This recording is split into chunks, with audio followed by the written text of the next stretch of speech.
அனைத்து தாய் தமிழ் உறவுகள் அனைவருக்கும் வணக்கம். தேர்தல் நெருங்கக்கூடிய இந்த சூழலில் தமிழ்நாட்டின் ஒட்டுமொத்த வரலாற்றை மாற்றியமைக்கும் விதமாக நாம் தமிழர் கட்சி நேற்றைய தினம் 2 முக்கிய அறிவிப்புகளை வெளியிட்டிருக்காங்க. இது ஒட்டுமொத்த தமிழர்களையும் திரும்பி பார்க்க வைக்கும் விதமாக இருந்துட்டு இருக்கு. திராவிடர்களுக்கு மிகப்பெரிய அதிர்ச்சியை கொடுத்துருக்கு. இது குறித்து தான் இந்த காணொலி முழுமையாக பார்க்க போகிறோம். வாங்க வீடியோக்குள்ள போகலாம். தேசிய தலைவர் மேதகு பிரபாகரன் அவர்களுடைய வரலாற்று சிறப்புமிக்க வாக்கியத்திற்கு பாடமாக இங்கே அமைந்திருக்கக்கூடிய ஒரு அரசியல் கட்சினா அது நாம் தமிழர் கட்சி தான். எந்த அளவுக்கு வரலாற்று தமிழர்கள் எந்த அளவு புறக்கணிக்கப்பட்டார்கள், எந்த அளவுக்கு அடிமைப்படுத்தப்பட்டார்கள் அப்படிங்கிற அனைத்து சிறுமறைவு அரசியலையும் முழுமையாக தமிழர்கள் முன்னாடியே வைத்து அதன் மூலமாக தமிழர்களை இணையெழுச்சி பெற செய்து ஒரு அரசியல் வழியாக நாம் தமிழர் கட்சியின் தலைமை ஒருங்கிணைப்பாளர் சீமான் அவர்களும் நாம் தமிழர் கட்சியும் பயணித்துட்டு வராங்க. அந்த வகையில் கடந்த சில ஆண்டுகளாக திராவிடர்கள் பெரியார் அப்படின்னு சொல்லக்கூடிய ஈவேராவை மிகப்பெரிய அளவில் எதிர்த்து அவருக்கு எதிரான ஒரு காட்டமான அரசியலை நாம் தமிழர் கட்சி செய்துட்டு வராங்க. இந்த சூழலில் தான் பெரியாருக்கு எதிராக பல தமிழ் முன்னோர்களையும் முன்னிறுத்தக்கூடிய அரசியலில் நாம் தமிழர் கட்சி வெகு சிறப்பாக செய்துட்டு வருது.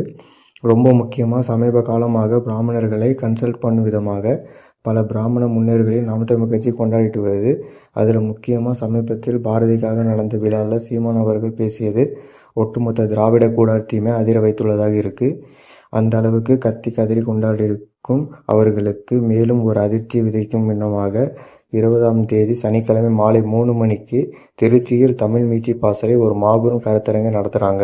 அதில் பாரதியை போற்றுவோம் அப்படின்ட்டு ஒரு தலைப்பில் சமத்துவ பாட்டன் பாரதி அப்படின்னு பேசுவதற்காக ஒரு 5 நாம் தமிழர் பொறுப்பாளர்களும் சாதிவெறி ஐயா ஈவேரா அப்படின்ட்டு ஈவேராவை தூற்றுவதற்காக ஒரு 5 பேரும் அப்படின்னு விசித்திரமான ஒரு கருத்தரங்கை நாம் தமிழர் கட்சி முன்னெடுத்திருக்காங்க.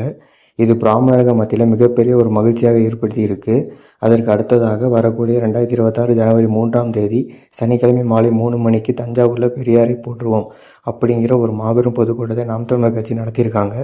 அதில் பெரியார் அப்படிங்கிற வள்ளுவரின் குரலை மேற்கோள் காட்டி தமிழினத்தின் பெரியார்கள் யாரெல்லாம் அப்படிங்கிறத பட்டியலிட்டு அந்த பொதுக்கூட்டத்தில் நாங்கள் பேச போகிறோம். தமிழினத்திற்காக கடந்த 3000 ஆண்டுகளாக பெருந்தொண்டாற்றிய எத்தனையோ பெரியார்கள் இருக்கிறாங்க.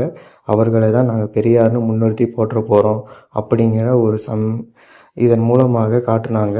ஸோ தமிழ்நாட்டின் ஒட்டுமொத்த வரலாறு பெரியார் ஈவேரா பிறகு தான் இருக்குது அப்படிங்கிற மாதிரி திராவிடர்கள் எழுதிய ஒட்டுமொத்தமாக மாற்றி அமைக்கும் விதமாக எங்களுக்கான பெரியார் அப்படிங்கிறது எங்கள் தமிழுக்கு தொண்டாற்றிய தமிழர்கள் தான் அப்படிங்கிற ரேஞ்சில் மிகப்பெரிய ஒரு சமூக மாற்றத்தையும் வரலாற்று மாற்றத்தையும் நாம் தமிழர் கட்சி இந்த மாதிரியான பொதுக்கூட்டங்கள் மற்றும் கருத்தரங்குகள் மூலமாக மக்கள் மத்தியில் விதைக்க இருக்காங்க. ஸோ தேர்தலுக்கு சமீபமாக நாம் தமிழர் கட்சி இந்த மாதிரியான முன்னெடுப்பு எடுப்பது அப்படிங்கிறது ஒட்டுமொத்த பிராமணர் சமூகத்தை நாம் தமிழர் கட்சி தங்கள் பக்கம் கொண்டு வந்து தமிழ்நாட்டு அரசியல் நம்பர் 1 கட்சியாக மாறுவதற்கான ஒரு முயற்சியில் ஈடுபட்டிருப்பது கண்கூடாக தெரிய வருது. நன்றி, வணக்கம்.